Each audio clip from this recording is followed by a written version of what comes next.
Good morning, everybody. My name is Jane Johnston. I'm with the Briar Hill Group at Remax Coast, and welcome to Victoria Real Estate Show with... Hey, good morning, everybody. It's Andrew Plank with Vibe Real Estate Group, and happy Leap Day. Yeah, I was going to say, this is like one in every 4 years, right? Yeah. Cool. Yeah. Just noticing as I'm looking at our video, how your beard is shorter. Oh, then in the our original photos and Yeah. how it's been. Yeah, it's kind of evolved over time, of course, as these things do. And it's also just that I got it trimmed yesterday. So this is it looking probably its best, although there's no oil in it this morning. Awesome. Yeah. Beard life. So how has your week been? Pretty good. Yeah. Number of listings that are definitely going to be coming live soon. So meeting with people, talking to them about the value of their homes, coming up with plans for what to do, what to prep, how the timing works, what to price it at. It's been really great and gratifying to hear from lots of people that are coming out of the woodwork, that are in my sphere or my network, and are getting ready to go. Yeah, we've been working with a few people like even since last year, just trying to come up with a plan so it's less stressful over time, and trying to hit the market. So it's worked in a couple of cases. So yeah. It is stressful, like we forget as the helpers along the road and along the path, we help people through this process, but we don't live that same stress. And of course, there's a lot of angst and thought and really deep thinking about these things well before we get called in quite often. So, yeah. Well, the secret is to call us in before they get all anxious, because we can walk you through the process, right? Exactly. Yeah. Call us in early. We're not going to, some people are, I think, afraid to call the realtor in because they think they're going to get sold or told like, oh, you've got to move, you've got to do this, you've got to do that. But, we want to do a consultation with you, get an understanding of what you want, and then talk about and give you the information around best timing and so forth. I mean, how many times, Jane, do you hear from people who are thinking they're going to probably list in the summer, but they're maybe they reach out to you mid-spring, but they've been thinking about this since the winter. Beginning of the year, yeah. Yeah. And we all know, well, you and I know that springtime is a better time to list than summer. There's also, so I had a discussion with a woman who I sold a townhome to a number of years ago. And, there's discussions around your mortgage and releasing your mortgage and any penalties and all of that. She was told she's an American person, so totally unaware of all the implications of that. It's very interesting. Anyway, okay, so let's do this. Let's do this. Let's talk stats, and we're going to bring in our guest, Jen Lowe, today. And talk about Hello, let's bring her in right now. Hello, Jen. Oh. Good morning. Morning, Jen. I have a question. So, good. We were talking about penalties and stuff. What are penalties if somebody has a fixed rate right now, like at, let's say, 1%? Are there huge penalties right now if people are trying to move? Like, and our banks allowing people to port? Yes, porting is always, or well, I shouldn't say always, it's usually an option. Depending on the lender, there can be stipulations from province to province that can be an issue. Penalties, for the most part, are a 3-month interest penalty, because what the bank has lent the money at, if the clients have a mortgage, say 3 years ago, the interest rate they're paying is much lower than what the bank can get now. So they're actually happy to get out of that. So the bank would probably be happy if you were to try to get out of your mortgage now, as opposed to those times where interest rates have gone down a bunch and you're at a higher rate and you're going to pay off your mortgage early. That's where the penalties are more applicable, right? The And they challenge all is, apply, but they're going to be hitting you harder. yes, yeah, it's every Yeah. bank's slightly different. Mm. A lot of banks base the penalty on the posted rate, and they have a reinvestment rate, what they consider that the money could be lent at today, and quite often that is lower than what the current rates are. So how they do the calculation, I'm just taking a course diving into each bank's prepayment penalty and how it's calculated. So I've been working on that. It is very, very interesting. Yeah, It's what's in it for me, for the bank. and it's always what's in it for the bank. Yeah. Yeah. Yeah. Okay, so let's go to today's topic, which is we're going to do our weekly update. We're going to talk about the anti-flipping tax, but we're also going to get some clarity on the property transfer tax, because it's clear as mud how to calculate this, and Jen will walk us through this. Okay, so first of all, if you do like this show, please share it with your friends, and don't forget to subscribe, because that's important to us to let us know how we're doing in the show. All right. Andrew, take it away. Last 7 days. I will take it away. So February 29th, 245 properties went live in the last week. 127 properties went pending. So pretty good ratio there. 86 properties decreased in price. Pretty high number of price decreases. People are definitely, again, being really sensitive to price. 4 price increases, 3 properties back on market, 168 transactions at the lawyers. 24 properties expired unsold, and 4 properties were withdrawn. We compare that to the week before. We had slightly less new listings at 236. We had slightly less properties going pending at 106. Slightly less price decreases at 76. And again, price increases even 3 versus 4. So overall, most of those numbers, other than more properties expired, but that's just going to be jumping around. We are moving into a busier time, and there's more activity. That's what I'm seeing. Awesome. Okay. What do you do if somebody doesn't think that their house is overpriced and wants to just hold on to their price? I mean, what are you asking? What my strategy is, or? Yeah. Well, it's helpful. Okay, so number one, not everyone is going to listen to reason, or they have their own purposes for selling. And I've talked to many people who say I would sell if I can get this price, because my goal is to do this, and if I don't get that price, I won't reach my goal. So there's no point in selling. So it really depends on the rationale. And if they need to sell, you need to remind them why they're selling and what they're trying to accomplish. That's always helpful, to show them what else is happening in the marketplace and have a conversation around the fact that, I often hear people saying, well, people can always bring an offer. And so I'm not going to bring my price down because people can always bring an offer. And there's a lot of conversations to be had around that as well, because people will just be bringing offers on the properties that are already better priced. If they're going to bring them.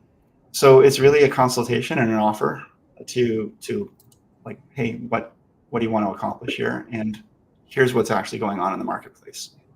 Yeah, here's the why. Like, what is the why, and here's what's actually happening, and how are you aligned with that, right? At the end of the day, I've worked with people who just will not reduce their price despite what the market is telling them. And sometimes they get that price. We can't say with 100% certainty that they'll never get the price, but we can certainly say, based on feedback, based on showing activity, based on what the market is doing, this is where a reasonable person would be most likely to bring an offer, and we're at a different price point. What are you going to do? Yeah, For like the days on market, do lots of buyers really focus on that? Well, if it's like been on the market for 75 days, what's wrong with it? Yes. It's the greater fool theory, right? If nobody else has bought it in 75 days, why would I be the fool that buys it? Yes, and sometimes that can get hijacked by having an offer like off the mark, and then all the buyers wander away. Mhm. and then your property gets stigmatized because it's just been sitting there. They don't know that you've had an offer that didn't go through. Yeah, there's two sides to that coin. One is the seller gets an offer right off the bat that's at their asking price and proves to them the value of their home. And then they're stuck on that price over time, despite the fact that that buyer walked away because they couldn't get their financing, or they'd, for whatever reason, it didn't come together. But they're still stuck on, well, I had $1 million on this $1 million home. Everyone else is offering me 900,000, but I know it's worth $1 million because one person already brought me an offer. The market can change so fast. It can. So there was a listing near me that he had priced it outrageously high, and then during COVID, the prices actually went up. And Andrew and I were talking about this property the other day. The price actually was achievable after 2 years of COVID, so it did sell during COVID. But sometimes that can be the case where it's just you have the right property, you might have the right price, but you're just not in the right market. So it can be seasonal. It can be that too. Especially a unique property. It can be the difference between truly waiting for the right buyer to come along because that property is so unique. The price is actually quite good, but there's just not a buyer for it because it's so specialized. So it's really a matter of, again, communication with the seller, understanding, we take a listing, we have a contract. That contract is based on the price that we've agreed to list it for. And we should be in good faith out there trying to market it to our best ability, whatever price we've agreed to do that. Going back to the seller and hammering them on price to say, you've got to lower your price, you've got to lower your price. That might be true in order, in our belief, for them to get to sell, but it's not actually, It's they don't one have strategy. to do that. Yeah, it's their choice what they choose to do.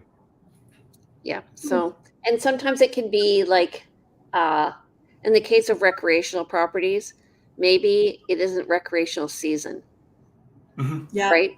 Like if you think of buying a house at Mount Washington in the summer, it's going to be a lot different market than buying it in the fall or in the winter, just before ski season starts. Yeah. Yeah. So we had clients recently wrote an offer on a place. I mean, we wrote the offer about a month ago, but lost on it. But the property had been on market for 75 days. And my clients were going to bring a really low offer. And it looked like that actually, based on conversation with the other agent, would be reviewed and looked at. But in the meantime, while we were putting the offer together, another offer came in and we ended up competing and we lost to it. And that other offer still came in under asking price. But it was an interesting piece because, that property, 75 days on market, but it had been listed over the dead of winter. And now we were moving into a higher activity environment. So when we brought an offer, somebody else actually brought an offer. The market had just picked up enough that 75 days didn't make a difference. And also it can be sometimes like right now in January, we seem to get off to a fairly quick start right at the beginning. And so we had some listings that had been on the market from the fall, and then all of a sudden we're like tumbling. That's exactly towards. what happened. Yeah. Those dominoes start to fall. Exactly. And then there's no other inventory out there. And it's on the flip of a switch, right? Where buyers are feeling like, oh, I've got lots of selection. I can take my time. I'm going to wait for a good one. And the inventory is building up. And then all of a sudden people start buying, and those ones that they've been like, well, I've got all of this choice, it just all evaporates. Yeah. And now they're back to being, I've got to jump on and compete for the next one that comes up, or I'm going to miss out and pay way more 2 months down the road when prices are even higher. One thing that, that I'm trying to do when I'm working at a listing is I'm keeping in touch with everybody. So it's like a spider with all my little leads coming out of the center here. And I'm like, okay, touching them and just, seeing what's going on. And then one offer comes in. And so I'm twitching all the leads there, and hopefully we get multiple offers. So it's not a question of it always happening fast, but that when it happens well. So that the communication is there to generate the multiple offer for the seller? It goes back. So the same thing where, nobody wants to be the greater fool. The place has been around for 75 days. I don't want to be the one who buys it.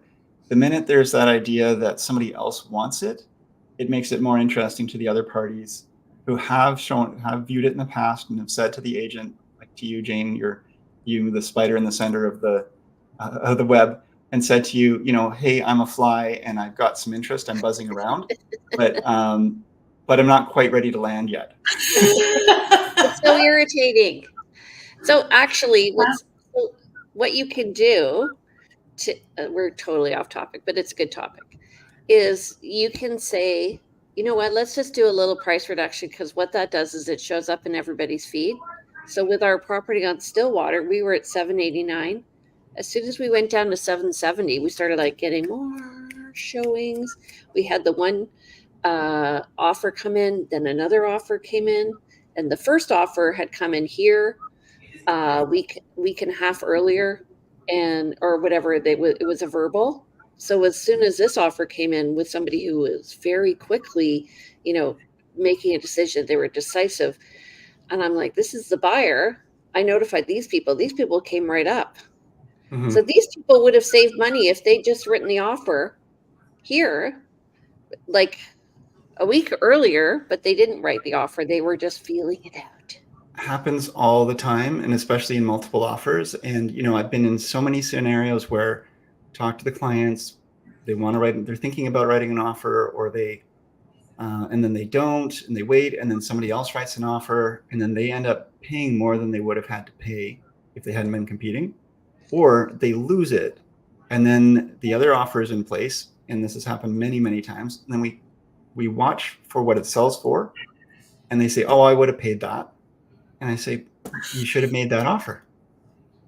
Right? Well, and you don't want to say, by the way, your hesitation cost you $10,000, or your hesitation cost you $50,000, but it happens. And the thing is we have this thing called groupthink, right? In the fall, where it's slow. A lot of people, what Andrew was saying, they're like, I'm just going to wait and see what's happening. And then they because they don't feel the urgency, it's the urgency and the confidence which brings the offer. So when they start to feel the urgency, then that's when things start to flip over. This is where, and this gets a little meta conversation, but this is where the realtor and Jen, you also as the mortgage broker and the provider of information, and the person who is the coach, our attitude really comes in as well. When we get really busy and we're jumping around and we're feeling like that urgency in the marketplace, that sometimes rubs off on our clients. And as a whole industry, it can really start to make things move with all of us feeling that way, versus the complacency that can happen. And our own individual, it's so important to check our own individual attitudes, beliefs, energies, and how is it rubbing on the clients and how is it affecting their decisions, because it's really important that we do our best to give good advice without, it's that fine line of, our own impact on the transaction. And the other thing, of the buzzing bees, because you're managing all that potential interest behind the scenes. Yeah, exactly. Yeah. And meanwhile, Jane's sitting there on her web waiting for those bees. Flies, they're flies. I've seen them eat bees. Okay. So interestingly, recently, I had feedback from a buyer agent saying that this property we have listed was priced too low. So I always go and see what is the perspective of the agent, because I want to know what is their experience. I mean, it's different when you have a realtor who's moving here from another city, because they seem like a new realtor, but they're experienced, or they're somebody new to the industry. And I'm thinking, especially when somebody gives feedback that it was price low, then you're like, okay, well, does that mean that they're interested or not? Because maybe they're just saying that because they're interested.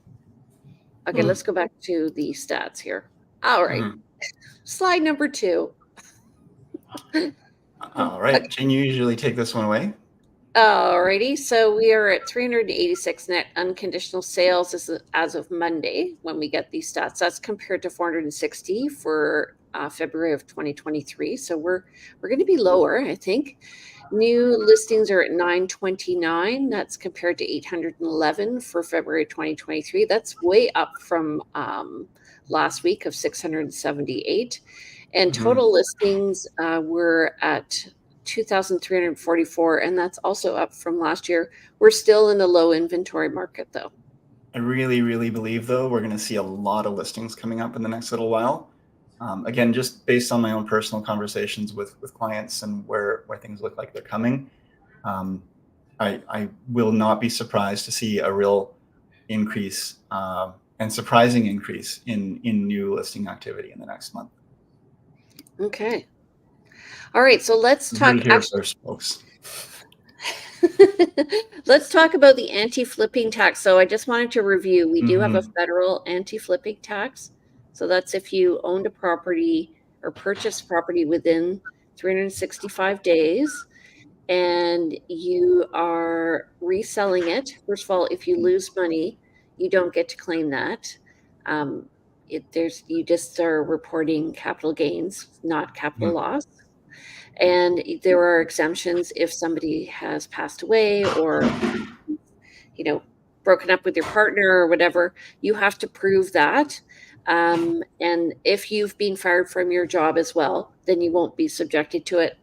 This to me causes a lot of unnecessary stress for people. Absolutely. At a stressful time already, and then you've got to prove that you are not trying to profit from the sale of your home because you're selling it within a 12-month period, buying and selling within a 12-month period. You're already taking a loss because you've paid all the property transfer taxes. You're going to be paying a realtor to sell. You may be taking a hit on your mortgage with the prepayment penalty if you're just not buying something else because you just have to sell. There's all kinds of stress, and then this just adds that additional stress. Yeah, it's a pain in the butt. The other exemptions are if you are moving, if you have lost all your money, obviously, or if your property is maybe collapsed due to some natural disaster. And in the case of a taxpayer who owns a right to acquire a housing unit located in Canada, so I'm assuming this is somebody who has permanent residency or something, the 12-month holding period resets once the taxpayer who has entered into a purchase and sale agreement secures ownership of the property. So this is for new construction. Okay. Yeah, I was a little confused on that one. You can't assign. This is saying it's going to happen if you assign it. Right. Okay. Yeah. Unclear language, but okay, I get it now. Okay. So this is the new one. This is the new one. Yeah. Okay. Take it away, Andrew. Sure. So this is a 20% tax on the gain from the sale of the home within 1 year time horizon. It's prorated tax on sales up to a 2-year period. So I believe it's the full tax in the first year, and then in the period between the first year and the second year, it prorates down from the full 20% to 0%. So after 1 year, it's still 20%. After 1.5 years, it's going to be 10% and 0% after 2 years. So it just sort of scales down after the first year. Tax will apply to both properties and assignments of contracts, and is in addition to any existing federal or provincial income taxes incurred from the sale of the property, including the federal anti-tax. So this is additive, it adds on. Exemptions are available for life circumstances, just like with the federal, that could motivate the sale of property within those 2 years, including added supply for the creation of rental accessory dwelling units. So that's another, not necessarily life circumstances, but if you've added supply, there could be a forgiveness on you reselling there. That's like putting in a laneway home. It's unclear to me, so you buy a place actually to flip it. You buy it, you pay all of your fees, your provincial taxes. You then buy materials, you bring in laborers, or you do that work yourself, and you don't charge for it, and then you go to sell it, and at the end of the day, you're underwater because you're already paying. There's no profit in it for you. Yeah, it's disincentivizing people to upgrade homes. Yep. Yeah, we're going to find that homes just won't be upgraded anymore. This is starting January 1st, 2025. Just the BC flip taxes. Yeah. So if you're going to flip a home, do it quick and make sure you have an unconditional sale before January. So, a great source, I've got all these sources, I'll put them in the chat, but a great source is the BC Real Estate Association website. They have lots of commentary on this, and they're thinking only 1 to 2% of homes are actually flips. So it shouldn't really affect housing prices or the market here that much. I don't know. 1 to 2% of homes are flips, and then 1% of homes were foreign buyers, and they're taking out these 1% here and 1 to 2% there, but that still can make a significant difference in the marketplace and still have an effect when the market is full, I think. It's additive, as you said before, right? Okay. So property transfer tax, Jen. This is the big one, right? Yes, it's taken them a while, but for newly built homes, they've changed the threshold from 750,000 to 1.1. And then there's a partial exemption from 1.1 to 1.15. Okay, so I remember when this happened first, or when I was in real estate with Andrew right at the very beginning of our career, and they upped it. I think it was from 250 or something to 400.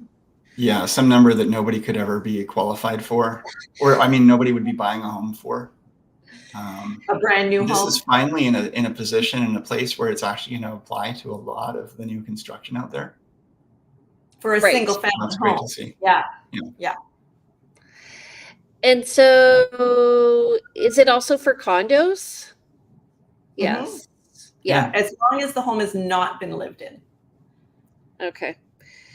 That's always a hard one when a developer has been holding on to a home for a year or two and it hasn't sold. And, have they paid any GST or anything on that, or all of that, and any taxes? And anyway. Yeah, it's usually, if it's been transferred into somebody else's name, that's where, if the property transfer tax has already been paid, or if the GST has been paid, it's considered no longer a new home. But yeah, I have had one in the past that it was a show home.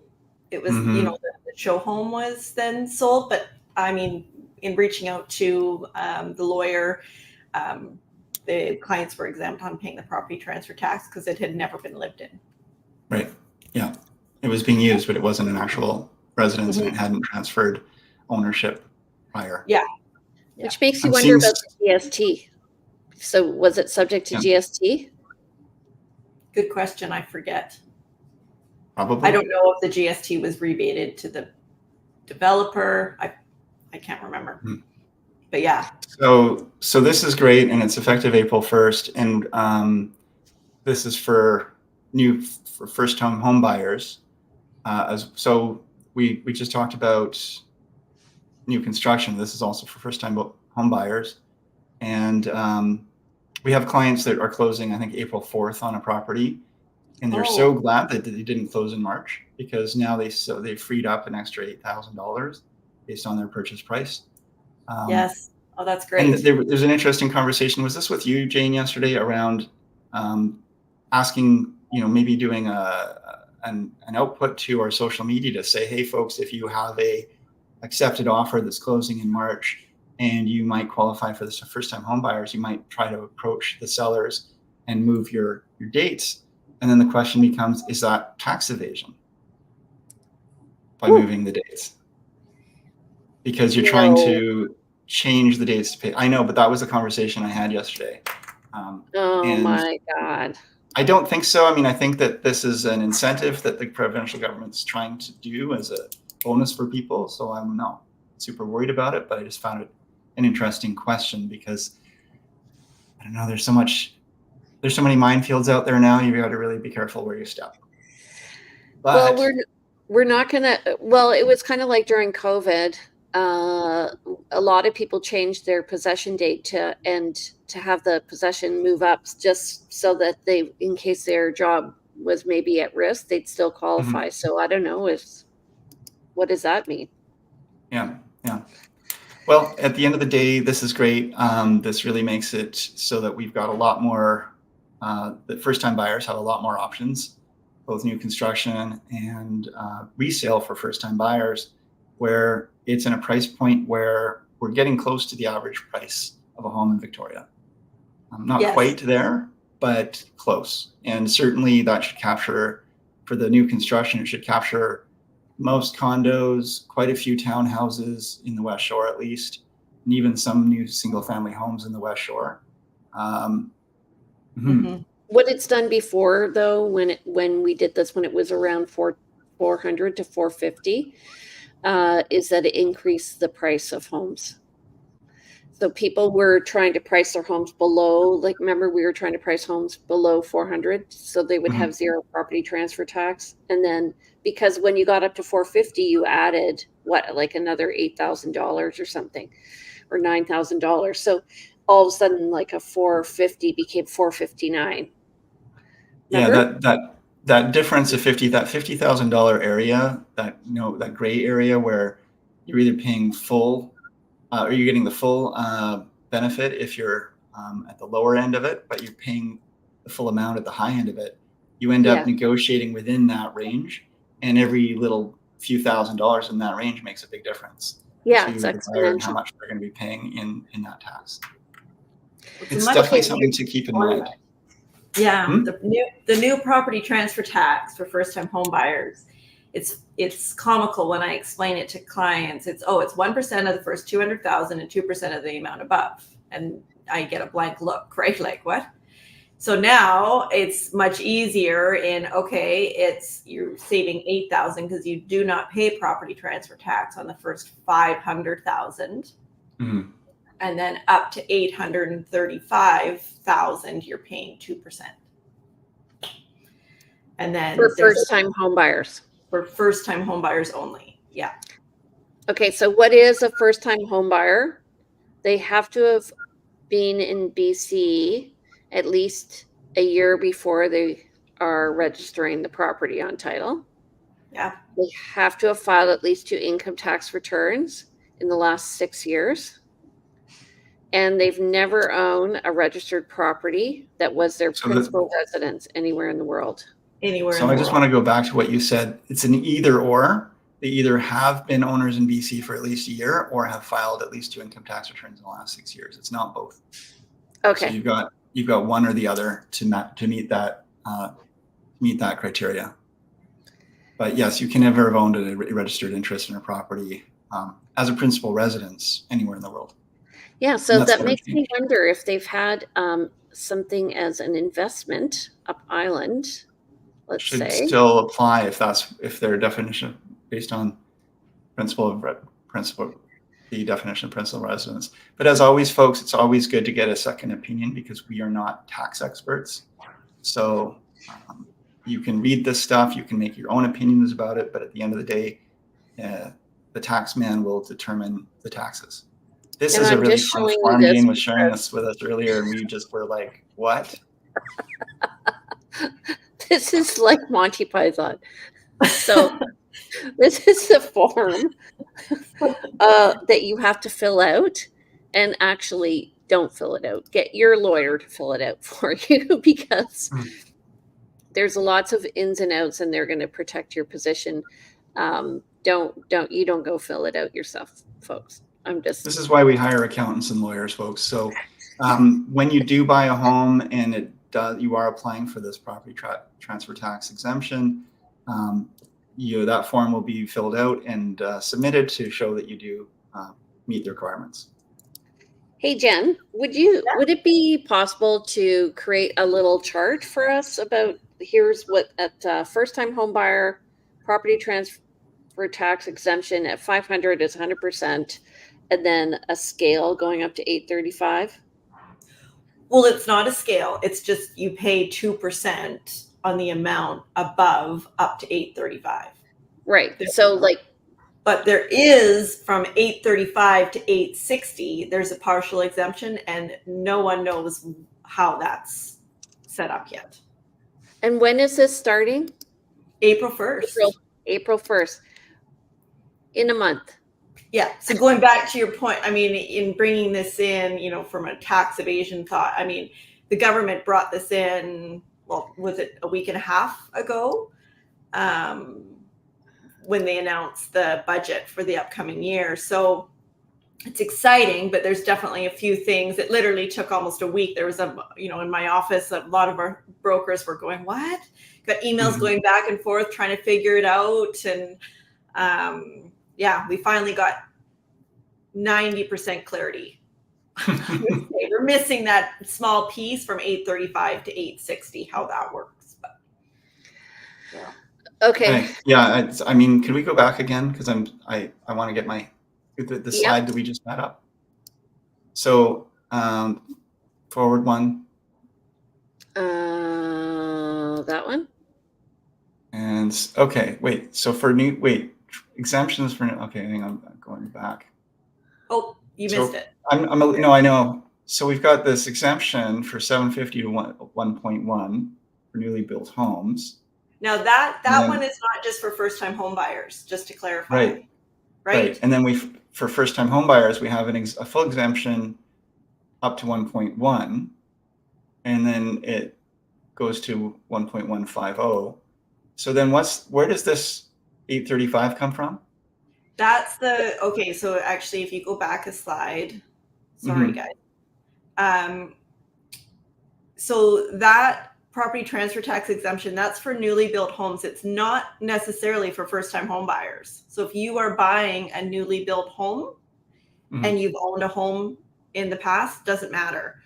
As long as it's going to be your owner-occupied home, you would be exempt from paying property transfer tax up to 1.1.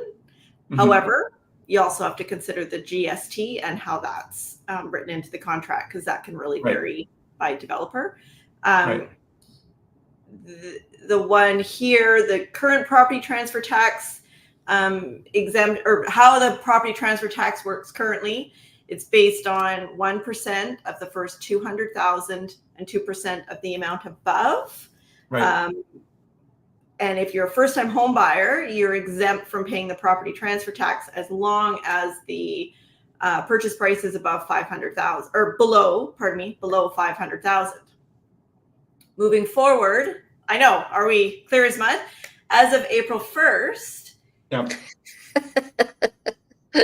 if you are a first-time home buyer, you are just bottom line, and you're buying a property that you're going to be living in, you are exempt from paying the property transfer tax on the first 500,000. So it is bottom line, just a savings of $8,000. Doesn't matter if your purchase price is above 500,000 or not. It can go up to 835, where you're just paying the tax between 500,000 and 835, which is 2%. 2%. That's right. Yeah.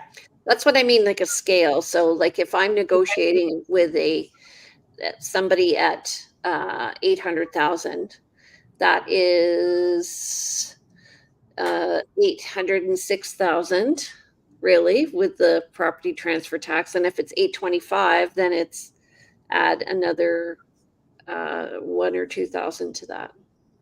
Right. Exactly. Okay. Yeah. Taxes. Okay. Interesting.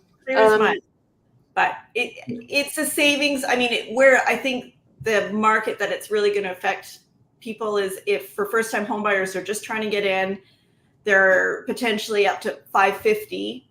So instead of having to save $8,000, $8,500, $9,000 for the property transfer tax, they only need $1,000. Yeah. So that's the key market. That is very helpful. Right. I need a flow chart. I'll work on that. Most definitely. I'll see what I can create for sure. If A, go here. If B, Yeah. go here. Yeah, exactly. Okay. So then the BC Builds program. So we've yeah, got- this is eliminating GST. We actually talked about it last week, but our show got deleted by me. Sorry. So 20% of BC build homes will have rent at least 20% below the market rate. So this is to incentivize builders to build homes. They're eliminating the GST on the new builds, and then they're having an income threshold for these properties, $84,000. I think $84,000 is a lot of money. Mhm. That's and 191 for a couple. So, Wow. or more. So, but they're doing this for they're doing a program for 3,000 homeowners. They're going to give them up to $40,000 to build and rent below market rate, which they did this in Victoria, did not go over well. Yeah, we were talking about this last week in the deleted episode. I was grumpy. Yeah, Jane was grumpy. And she was probably saying some things that we probably don't want to put on air. So I have a copy of it for anyone who wants to see it now. But yeah, it's interesting because, you really want to think about if you're going to be building putting in a suite and getting that $40,000 loan, you will have to rent it at below market rent for at least 5 years. But, that doesn't mean after 5 years, you're necessarily going to get full market rent at the time, because if your original tenants are still staying there, you're still stuck at a lower mortgage rate. So when you're doing the math on this, folks, as to the savings, it might help you get you that suite and some increased value in your home by using that loan. At a low, not a low mortgage rate, but a low rental rate. Low rental rate. Sorry, yes, a low rental rate. Thanks for the correction. Yeah. So it's definitely important to look at all factors before you take advantage of that. And that might be why it would have less uptake than the government thinks, because there's some great ideas out there, but rubber doesn't always meet the road for actual reality of how people are going to make it work. Yeah. It makes for great headlines. Yes. Speaking of headlines, what's going on in the rates overall, Jen? What are you hearing? Well, very exciting in my mind. We're seeing fixed rates under 5%. So that's a big win, considering doesn't seem that long ago they were over 6%. So it's very nice to see. Excellent. And what's the prediction? So I saw an announcement that you made on your social media about the inflation rate lowering. Yes. And that's primarily due to gas prices, right? Coming down? Yep, the oil and gas.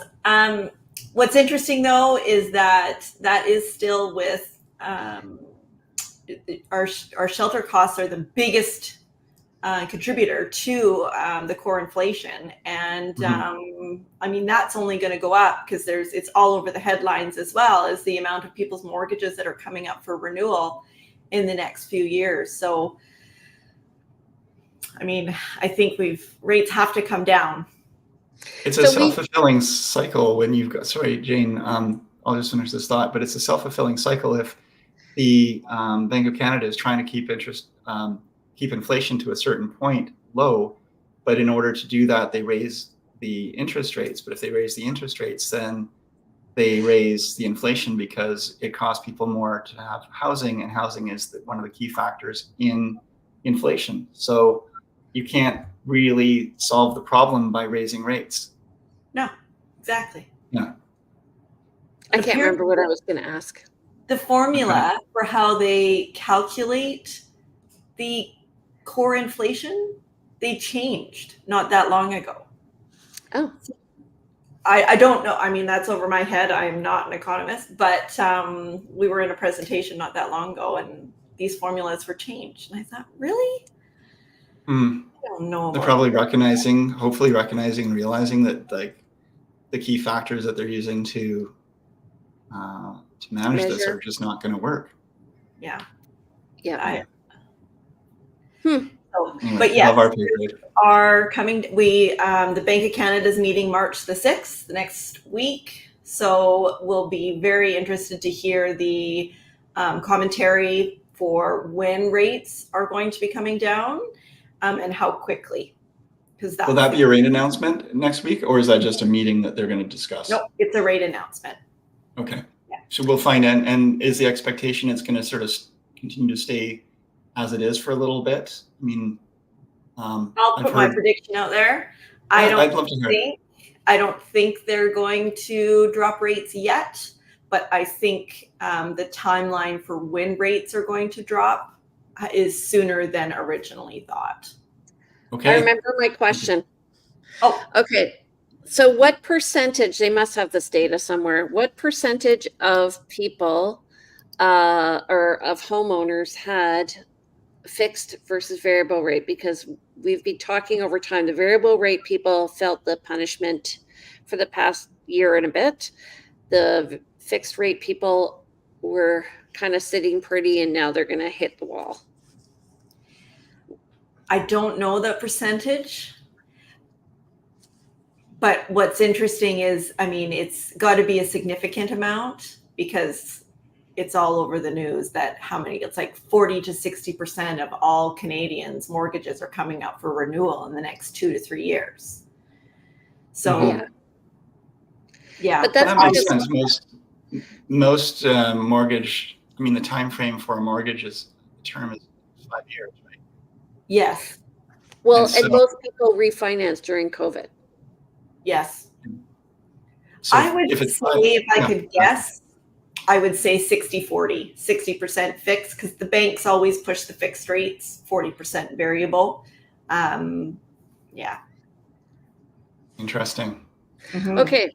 So we're gonna have lots to discuss next week, and our show is at 9:30 on Thursday morning. So please join us then, and put it in your calendar, you guys. And if you have any questions you want us to answer, please let us know. In the meantime, Andrew, how do people get in touch with you? Yeah, before I say that, I want to say, folks, too, that we do have recordings of this show. And so if you want to go back in time, or there's a specific topic that you were curious about, we've probably talked about it. And if we haven't, then request that we talk about it. We'd be happy to have topic suggestions from you. And so to do that, reach out for anything real estate or anything at all.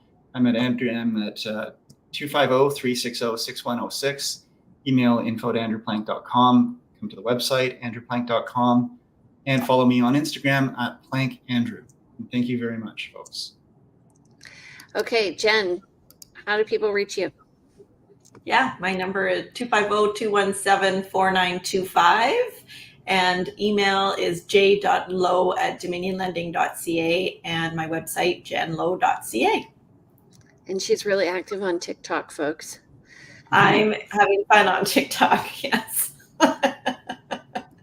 All right. And if you want to reach me, I'm Jane Johnston. My number is 250-744-0775. My email is briarhillgroup@gmail.com. And you can visit me at briarhillgroup.com. You can see these shows and more at victoriarealestateshow.com, or on Andrew's and my YouTube, which is probably the best place. Hold on, let me just get up here. Ugh. I was going to say, Jane, you're starting to become that, like.